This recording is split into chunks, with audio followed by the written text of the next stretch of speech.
and no connections to a wider community, what followed were 60 years of abandonment. In 1985, one courageous family decided that this isolation had gone on long enough, and that connections to relatives, if there were any, should be found. This family reached out for help from those who were particularly good at tracking down parents and siblings. Investigators chipped away at the mystery and began to uncover clues.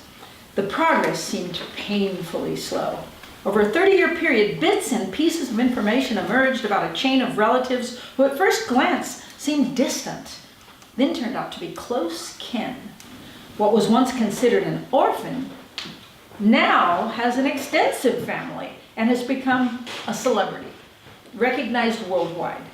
This is the story that I want to tell you. Now, some of you may have already figured out that the orphan I'm talking about is not really a person, but a disease, Fanconi Anemia, the rare genetic disorder that took the lives of all three daughters of Lynn and Dave Frohnmayer, Katie at 12 in 1991, Kirsten at 24 in 1997, and Amy at 29 in 2016. In 1990, 1 year after the Fanconi Anemia Research Fund was created by the Frohnmayers, National Medal of Science winner David Nathan called this fund the single most effective orphan disease research fund in existence. Fanconi anemia was considered an orphan disease because it was so rare and so little was known about its causes, its connections to other diseases, or any effective treatment. When Katie Frohnmayer was diagnosed, doctors could only offer palliative care. Some people might have reacted to this shock with paralysis and passivity. But the people in this room know better than most how much intelligence, energy, determination, leadership, and sheer grit the Frohnmayers brought to this unwelcome challenge. In the beginning, they hoped scientists might uncover the gene that causes FA, then do something about it. When I gave my first roundtable paper 14 years ago in 2004, not one but 8 genes had been discovered, which you would see on this PowerPoint if you could see it.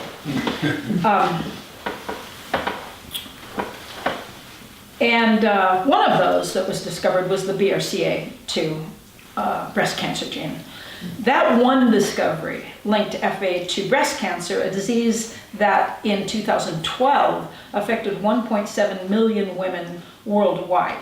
Since then, 5 additional breast cancer genes were also found to be Fanconi anemia genes. Now we know that BRCA2 is only one of the genes in the Fanconi anemia pathway, all of which, when they function correctly, are essential to the DNA repair process that keeps us alive.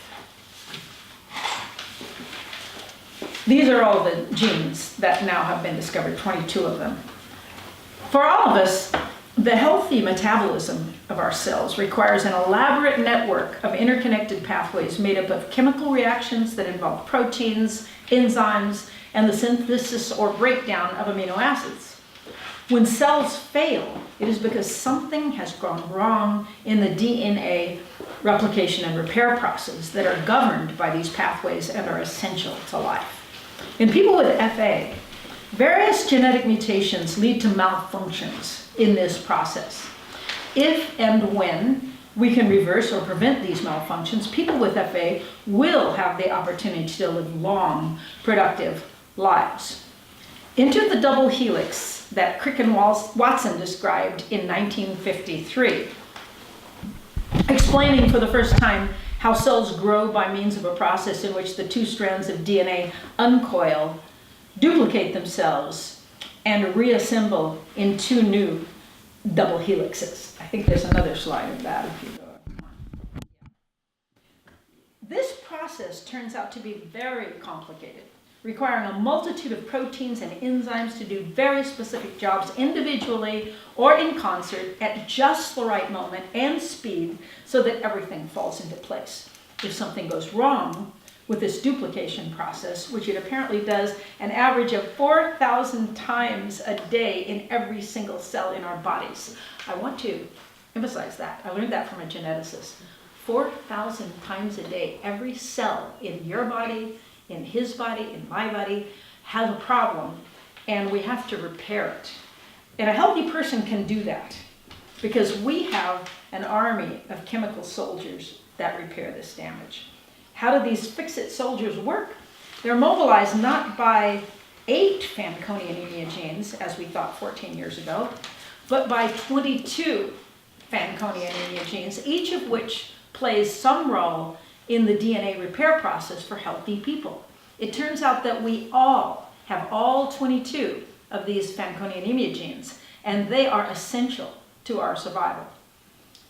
In people with Fanconi anemia, though, one or more of these 22 genes has a mutation that makes it defective.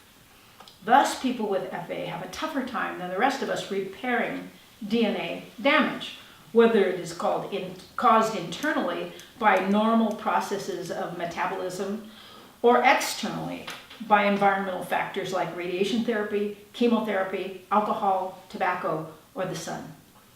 It is important to know that none of us can avoid all DNA damage. No matter how much sunblock we wear, no matter how many beers we don't drink, or cigarettes we don't smoke, no matter how many carcinogens we avoid in our air, water, soil, and in the food we eat, our own bodies create DNA damage every single day, just through the normal process of staying alive.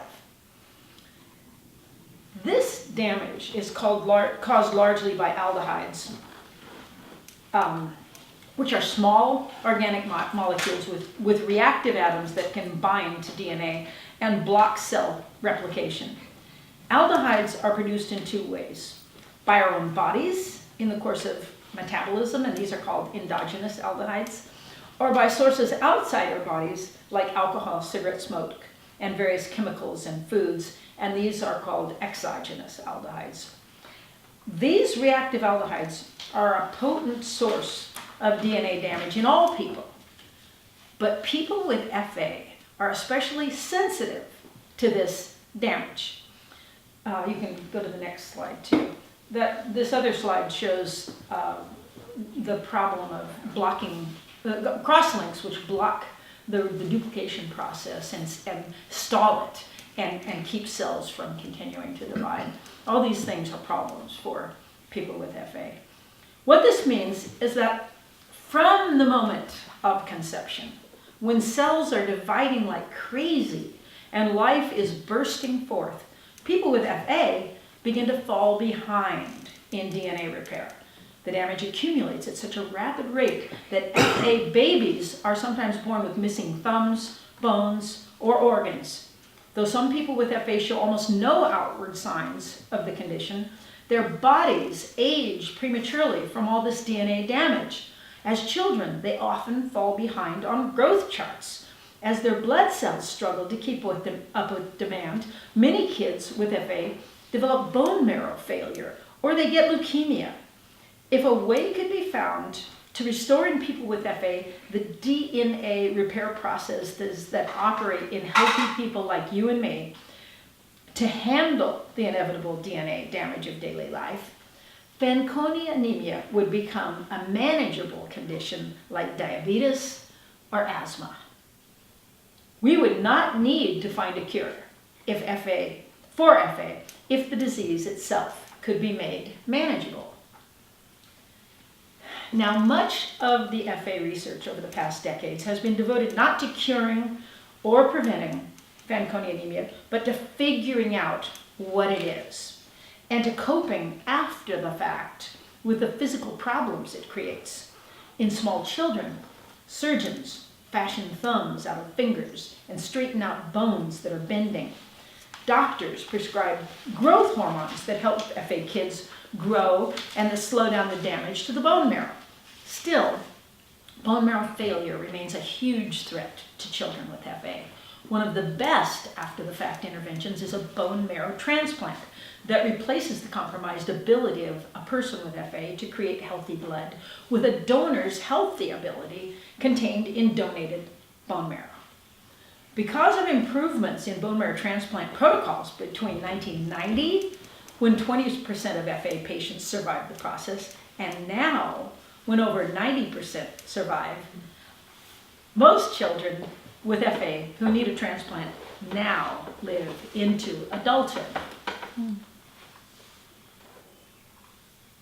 This is a remarkable accomplishment.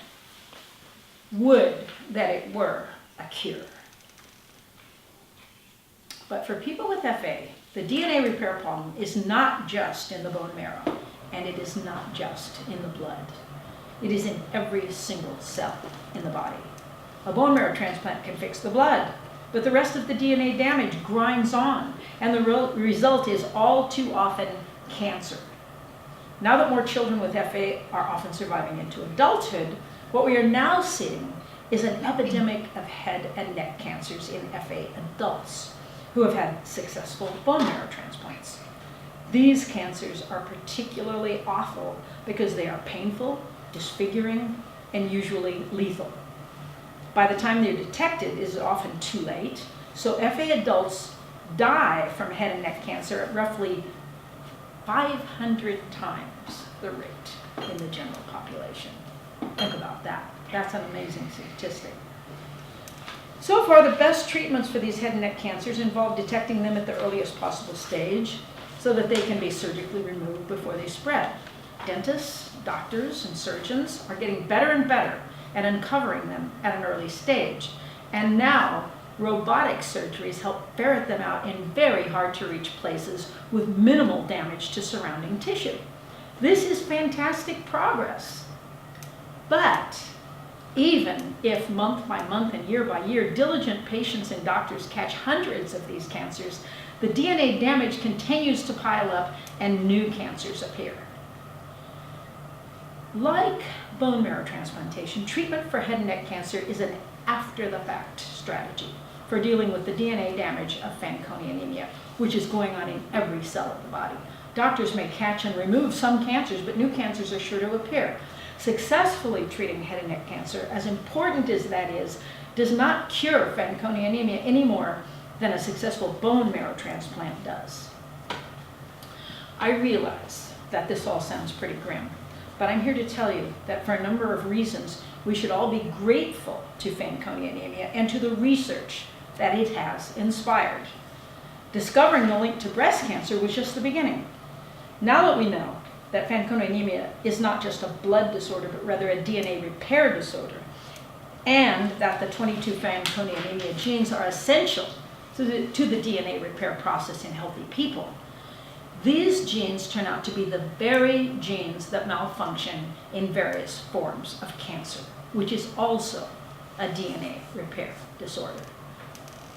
Not only are these genes important, but the metabolic pathways that they are part of, as enzymes are turned on and off in sequence or together, these pathways turn out to be critical to the DNA repair process. Uncovering the secrets of FA's genes and pathways is a step toward uncovering the secrets of all cancers.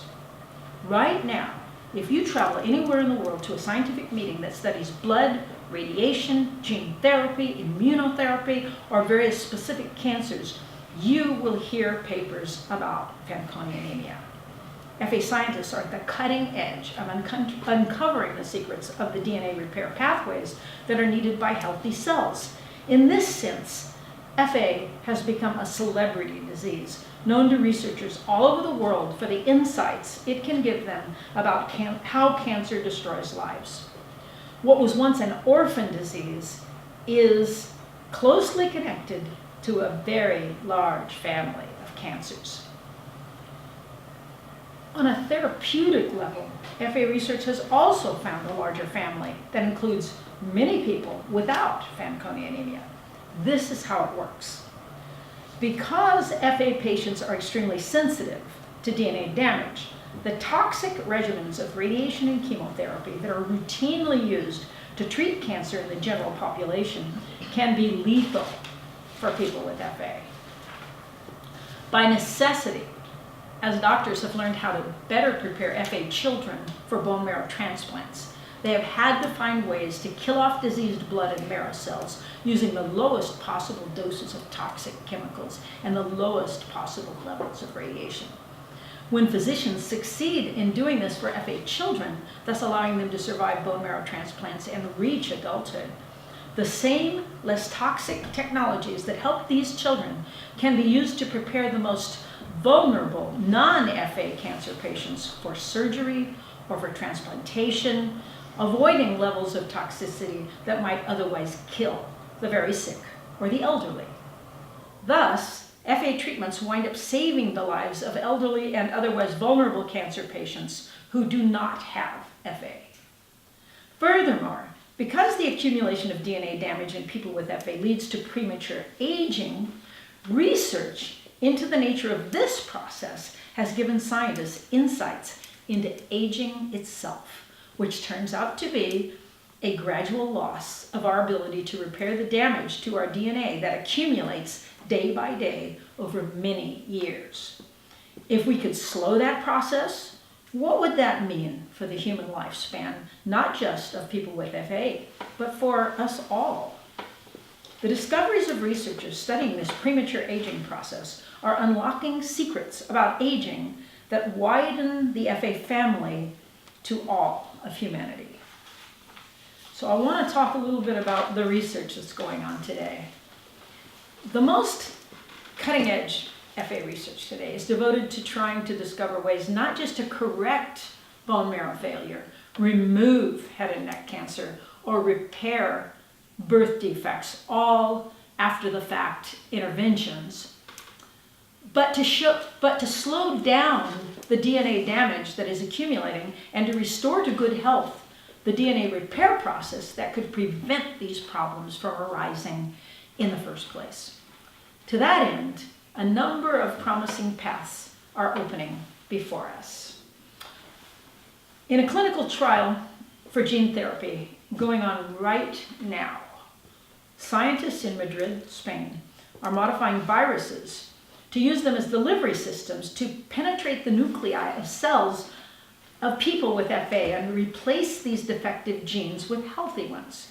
They have done this successfully with 4 children with FA. As I speak, healthy blood cells are being produced in all 4 of them, and in 2 of them, these healthy cells seem to be edging out defective blood cells, which are, by definition, weak. The FA cells are weak, the healthy cells are edging them out. We are watching these results with excitement and hope, because if this gene therapy turns out to be successful, these children will gain the ability that healthy people have to repair DNA defects in their blood. Preliminary results of this trial look encouraging. Think about it. These children may be able to avoid the whole bone marrow transplant process, which, although much less dangerous than it once was, still requires toxic chemicals to kill off defective bone marrow and blood cells. And every transplant risks graft versus host disease as donor cells attack the tissues of the patient. Bone marrow transplant survivors often live with chronic, sometimes life-threatening problems from this process. If the Madrid gene therapy trials prove as successful as we hope, they could one day eliminate the need for bone marrow transplants in people with FA. For us, this is a stunning possibility. As wonderful as this gene therapy sounds, like bone marrow transplantation, it affects only the blood, and it does not cure the underlying genetic defect in every cell that is Fanconi anemia. So another hopeful, new, cutting-edge approach involves immunotherapy. One of the most promising tools on the horizon that could possibly lead to a cure is immunotherapy, which is designed to unlock the human body's potential to recognize and kill cancers that have been able to put up decoys to block the immune response. Right now, there are clinical trials of checkpoint inhibitors that free the immune system to attack cancers, including head and neck cancers. These inhibitors disrupt signals that allow cancer cells to hide from the immune system. By blocking those signals, the immune system can attack the cancer cells. A combination therapy of 2 different checkpoint inhibitors has revolutionized the treatment of metastatic melanoma, with combination therapy achieving a cure rate of approximately 50%. Checkpoint inhibitors are also turning out to be effective against some lung, colon, and ovarian cancers. They seem to be most effective against tumors with the greatest numbers of mutations. All this is very promising for people with FA. But some people are resistant to immunotherapies, and much more will need to be done to come up with a safe and effective treatment. So what can we hope for?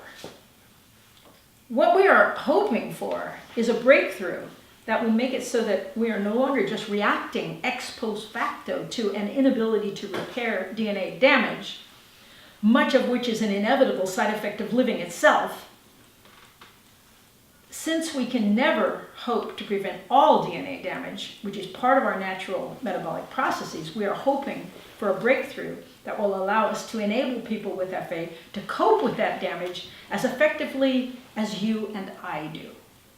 That would constitute a cure for Fanconi anemia. I can imagine a day in the future, and this is purely my speculations now, I can imagine a day in the future when a pregnant woman whose fetus tests positively for one FA genetic defect or another might get a micro-injection that repairs that genetic defect in utero before it leads to birth defects and long before bone marrow failure or head and neck cancer could appear. Maybe the CRISPR-Cas9 gene editing techniques being studied at UC Berkeley and other research centers will bring that day closer. Maybe some other approach made possible by advances in nanotechnology or viral delivery systems will turn out to be crucial. It is not beyond the realm of credibility to think that such an intervention might one day be possible, sooner rather than later. You might be wondering, well, if we can now test for the 22 genes that can cause FA, why not just have everyone tested, and then people with the same rare defective recessive gene could avoid getting married and risking their 1 in 4 chance of having a child with FA. But here's the problem. This kind of genetic testing is not yet easily affordable. Furthermore, with 22 FA genes, any one of which might be mutated, it turns out that far more people are thought to be carriers of Fanconi anemia than was once imagined. Is it really practical to test everyone? To make matters worse, the DNA repair pathways that the genes are part of are now thought to be as important as the genes themselves, and much remains to be discovered about these pathways and about this dangerous disease and the cancers that share so many of its characteristics. As the research pushes forward to unlock the secrets of how to prevent Fanconi anemia cancer, we work hard to find more effective treatments for people with FA, whether that means bone marrow transplant protocols or treatments of head and neck cancer and other cancers. Meanwhile, research has shown the benefits of lifestyle changes that cannot just help those with FA, but can help all of us to reduce exposure to the toxic aldehydes that I mentioned earlier that cause DNA damage. And we can do this by reducing the DNA damage that we expose ourselves to from pesticides, fertilizers, toxic waste, fossil fuels, sunlight, tobacco, and alcohol. That's just a few of the causes of this kind of damage. But we can also increase what I call our DNA repair resilience, which is a more positive way of looking at it. And you can make yourself more resilient, more able to repair your DNA defects through proper rest, healthy eating, exercise, meaningful work, and strong social relationships. These are all like a health insurance policy for us all to try to help us cope better with the natural adversity of having DNA damage in our daily environment. Is what I call the Amy Frohnmayer effect. And it's not really part of my written text, but I'll explain it to you. In my slide, it says the Amy Frohnmayer effect, gratitude. And I will tell you that over a period of time, I learned what this means, just from knowing Amy. I knew her from the age of 9 to the age of 29. And over that 20-year period, as she grew up, she went from being my violin student to becoming, I would say, my gratitude mentor. She was so grateful for the opportunity to be alive. And she once said to me, more than once actually, she said, I would not want to have been born without Fanconi anemia. And, you know, my jaw dropped and I really required an explanation. And she said, you know, it really made me who I am. It made me aware. It made me so aware that every day I have these opportunities to love people and to be loved and to love nature and to be grateful for being alive. And I really am. And it has enhanced my life. So I tell you, when I go running now, I used to go running with Amy, and she was a very entertaining person to run with because she made you laugh a lot.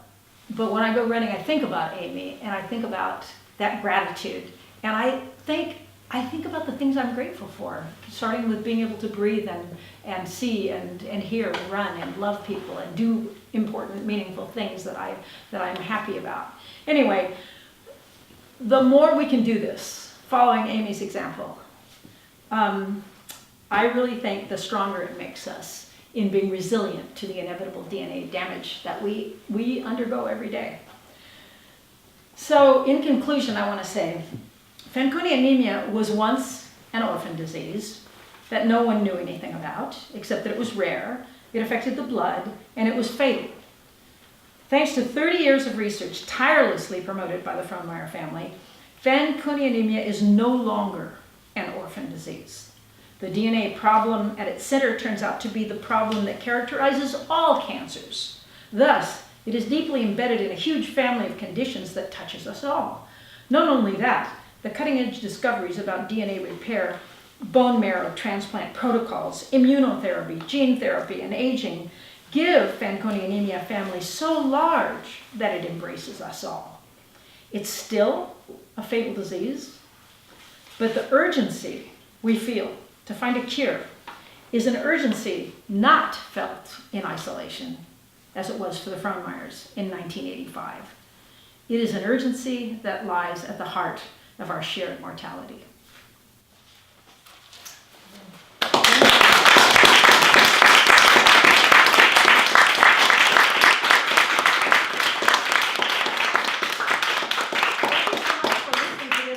The other part of my YouTube video is to show everyone in the world what smart friends I have.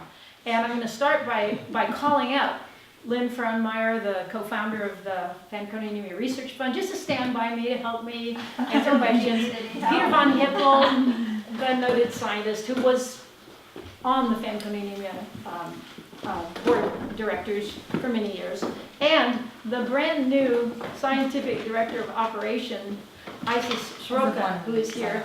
And they're just going to be up here with me, so you can ask anything at all. I mean, I would say, ask something easy, and I can answer it. But now I say, ask anything at all. I have my support network here. Oh, let's get close for the video. Great job. Thank you. Karen Warren at all. Those checkpoints you were talking about is something that I've never heard about before. Can you describe a little bit what it entails? Yes, Peter. Well, actually, we do work on DNA replication at the university, and I've been on your board, so I learned a lot from all you guys. And that was a terrific talk, by the way, and I think we should make you an honorary member of our institute. But in any case, one thing that might sometimes confuses people, it confused me for a long time, is they call these genes Fanconi anemia genes, because of course they're genes we all have, and they're Fanconi anemia genes only because they happen to have defects in so in their normal form they do what they're supposed to do. And so basically, I'll try not to make this too long, but basically every time you copy the DNA, every time a cell divides in replication, it's called replication, the two strands of DNA, they actually separate because there's a protein that's called a helicase, which is sort of like a snowplow that goes through and separates the two strands and makes them available to another enzyme which is called a polymerase, which copies the DNA that's there and puts in complementary bases. You've probably all heard in high school that A matches up with T and G with C. Well, those are bases, and that creates the genetic code along the DNA. And that all works, but because there's a limit to how accurate chemistry can be, which is about one mistake in a million or a few million, no gene would ever be copied correctly if there wasn't some other mechanism behind that to fix things. So the first mechanism is that the end of the polymerase molecule itself has an enzyme which essentially detects that a mistake has been made, cuts the mistake out and says, okay, start over again. It's not at the beginning, but start where you are and then continue. So that's the first checkpoint, so to speak. But then in addition, there's a whole other system in the DNA which several of my former students and postdocs have worked on, including people we've discussed with them in the FA board, and that's the whole field of DNA repair. And what that is a system that moves along the DNA, checking that A is always opposite T and G is always opposite C, and if it's on the wrong side or anything like that, then it removes that whole section and does it again. And so that's a second checkpoint.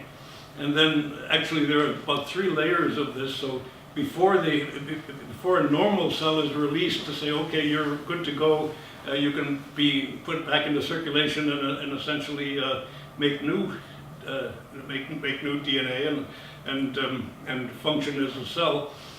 In normal cells, that's prevented from happening until these checkpoints have all been passed. And in FA, some of these systems are either the checkpoint systems or the replication systems themselves are somewhat defective. And actually, these diseases are not diseases of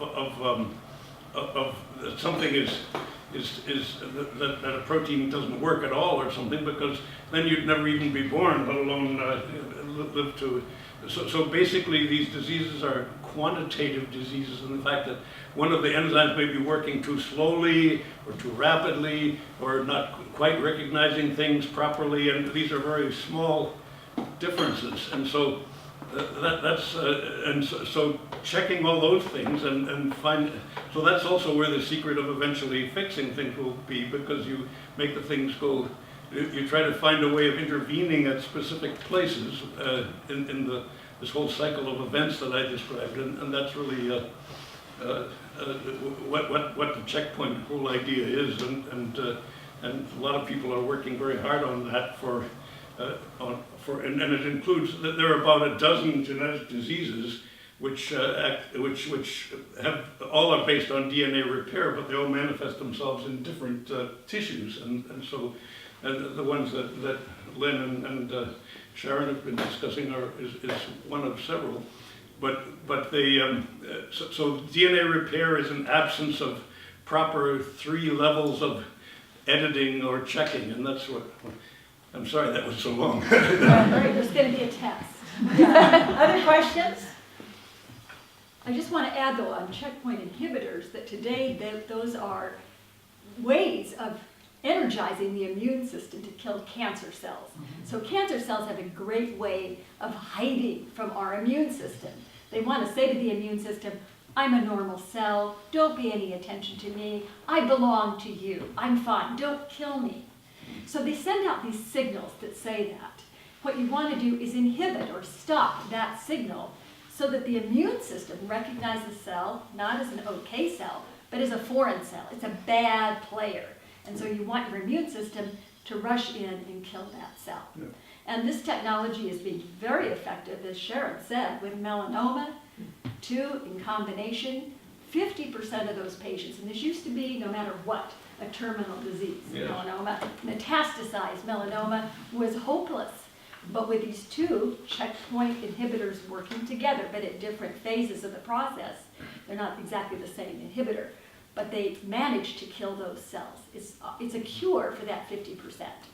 With head and neck cancer, the cure rate is about 15 to 20% using checkpoint inhibitors, so it's not at all on that same level. But the matter is finding the right one And so they keep looking, they keep testing different combinations. So this is still a big hope that we're going to find a way to kill our cancers by using this process. So you mentioned the checkpoint inhibitors, and they're obviously a very exciting way to treat cancer, but I think one of the challenges that has come out of this talk is how do you apply that to a very different patient, such as the Fanconi anemia patient with head and neck cancer. And it would seem to me that you really would have to have some centers of excellence to be able to test and understand how that would apply to those patients. So are there centers of excellence for running clinical trials with Fanconi anemia patients? But I have to say, first of all, that the kinds of cancers that FA patients have, like the head and neck cancers, look very much like the head and neck cancers from the general population. In other words, the mutations, and P53 is our main mutation. That's also the main mutation in head and neck cancers in the general population. So to the extent that scientists can figure out ways of developing checkpoint inhibitors that work with everybody, those same checkpoint inhibitors ought to work with us as well. We have one additional advantage, which is that FA patients have gobs of mutations. It's not just 1 or 10 or 50. We're characterized by a plethora of mutations. But it turns out that that is an advantage when it comes to checkpoint inhibitor therapies. They like to attack cancers with lots of mutations. So the main ones we have, the same ones that are in the general population. We just have more of them, so we hope that this is a good resource. So do we have centers of excellence? We have centers of excellence to do bone marrow transplantation. We have 3 centers that do almost all of the bone marrow transplants in this country. That would be Cincinnati, Minnesota, and Memorial Sloan Kettering in New York City. Right now, we do not have centers of excellence for our cancers. One of the reasons is that patients with cancer, they just live all over the country, obviously. They get a cancer, they go to their local doctor, and that cancer is usually moved by a local person. We think that it would be very helpful to do exactly what you are suggesting. Ask several major research centers to become centers of excellence in our disease, doctors who are committed to working with Fanconi anemia patients. First of all, we need to collect the data. We need to know what has really worked with these patients. And we can't do that when we've got thousands of different people removing these cancers. That doesn't ever give you the information that you need. We need to have a registry of our cancer patients, and we need to have several centers. We had a workshop just a couple of days ago in Pittsburgh, and one of the end goals was, in fact, to identify several centers willing to work with FA patients. So that was a very good question. We need to move in that direction for sure. And predominantly the centers where they do the bone marrow transplants are the centers that probably will inevitably be the cancer treatment centers, because they have seen all the patients as children, and as they're growing older, they're getting the cancers, and so they're already a patient base. So I would guess that that's what the centers of excellence would be for treatment of cancer as well. In addition, I hope, though, that we can look at some of these major research centers that are using new creative ways of killing cancer. And often it's not the bone marrow transplant people doing head and neck cancer stuff. So there are protocols that you can, by knowing what the specific mutations are, there are some groups working with that particular problem, and it may or may not have anything to do with the bone marrow transplant people. But that for sure is going to be the recruitment basis, Exactly. because they know the patients. Mm-hmm. Notice how I don't have to answer anything. I think I've engineered this very well. Any other questions from my brilliant and wonderful audience? Yes, Karen. About you one more time. These cancers, like the metastatic melanoma, which killed my husband, are all over the place. Are there ways that we can connect those with, Pete is nodding, you know what I'm asking. Yeah. Well, I mean, unless you want to... No. Well, I mean, you made a very important point, and that is that that cancer cells are sort of hiding from the system. In normal people, there's something called, and everybody, there's something called programmed cell death, which is all part of development and so forth. And the body is designed to, you get lots of spare cells, so you're supposed to throw away the cells that essentially have any defects in them. And that's the other part of the surveillance system, to shoot them down the pathway to programmed cell death. And that's a general thing. as Lynn said, the cells that slip through this are really, they want to stay alive, and they manage that because they haven't been as carefully scrutinized as they're supposed to be before they're turned loose to replicate again. And so it's really essentially the failure of programmed cell death to some extent that is responsible for cancers occurring in everybody, and all the. So the other thing that Lynn said, which I just wanted to say again, is that you don't need cancer centers for Fanconi anemia and stuff, because cancer is cancer once it gets started. It's just that, and I think it's fair to say, don't you think, that in Fanconi anemia people, patients, they just have a much higher risk of getting the same kinds of cancer as everybody else does, except for the somewhat mysterious business of why in each of these genetic diseases it's localized in different tissues. And as you said, I mean, the Fanconi anemia is first in the cell, in the marrow, and then later on in the head and neck. While actually there's a genetic disease which fortuitously is named after our family. My great-grandfather's uncle discovered, it's called von Hippel-Lindau syndrome, which is very much the same sort of thing as this, except there, and it's due to the same causes, it's in the same chromosomes and everything else, except that in that case, the cancers form first on the retina of your eyes and then on your kidneys and places like that. So one of the mysteries that still isn't understood at all is why different diseases focus on different tissues, and that's why the oral cavity. Why is that the usual site of a malignancy? It's not the only one, but it's usually the one. Like about 65% of our tumors are in the head and neck. Why? There are lots of people speculating. Maybe it's the bacteria in the mouth that create an environment that's different in FA than in the general population. Maybe it's the exposure to oxygen. You wonder about that. I mean, the mouth is open a lot of the time, and the cancers are in the visible part of the mouth, in the oral cavity. They're not in the back usually. They can be. Most of them are in this part. So, but we really don't know why they pick on, this disease picks on oral cavity. It's still And for a long time, nobody thought to really study it, because all these kids were dying as children. That's And right. it's only now, when the majority of people with Fanconi anemia in the world are adults. This is due to the research of the Fanconi Anemia Research Fund, I have to say.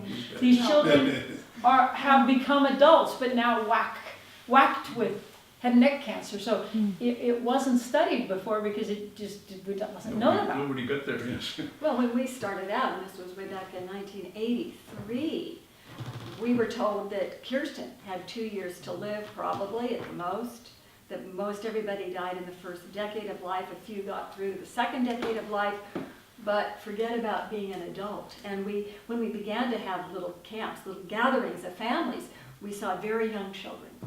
We practically never saw an adult. Today we have over 850 patients in our FA support group, and over half of them are adults right now.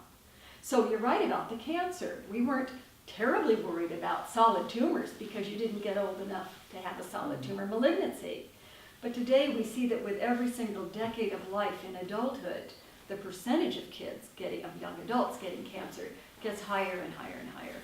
So if you're ages 18 to 24, 12% is the number that you're looking at. By the time you get into your mid-30s, it's 51%. It's high. And by the time you get into your 40s, it's like 70-some%. So it's inevitable that you're going to get a malignancy, almost inevitable, if you get to the age of 50. And we have a few patients who are in their 50s. But we are going to keep pushing this science forward, and with the help with Isis as our new Director of Scientific Operations, and another scientist we're about to hire that's going to help us accelerate the research and the translational research that actually could lead to a cure. See, we have been devoted to the basic research that identifies all these genes and everything, but now we're really pushing hard toward treatments and a cure.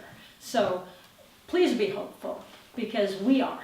And thanks for coming tonight. You can ask questions of these guys as much as you want, but we're going to have ice cream and more pizza and beer And I just thank you from the bottom of my heart for helping me make this video.